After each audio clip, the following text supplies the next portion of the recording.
Vivez cet après-midi comme un moment pour vous, mais connectez les unes aux autres. Qu'est-ce qui se passe dans notre cerveau? Qu'est-ce qui se passe dans nos émotions? Qu'est-ce qui se passe dans nos corps pour qu'on soit dans cette course finalement à cette hypercroissance qui est presque aussi une forme d'illusion?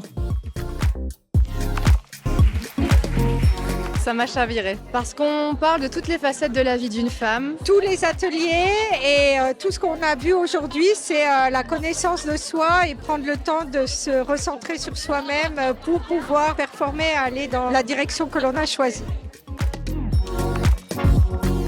J'étais contente de pouvoir partager mon expérience sur ma carrière, sur les ressentis et sur tout ce qui est des performances, mais bien-être aussi, parce que je pense que sans bien-être, on ne peut pas performer, ou du moins pas sur la durée. Je pense qu'en 2025, la performance se conjugue avec la notion d'alignement. Toutes ces données, tous ces éléments ont vraiment été parfaitement mis en valeur. On sent qu'il y a vraiment un empowerment féminin. On est là les unes les autres, on échange, on fait des rencontres. Je pense que ça manquait un peu d'hommes aujourd'hui ici parce que ça aurait pu les interpeller autant que ça nous interpellait. Je repars chez moi avec de nombreux outils pour pouvoir me poser et réfléchir à ma notion de performance qui n'est plus la même que quand je suis arrivée ce midi.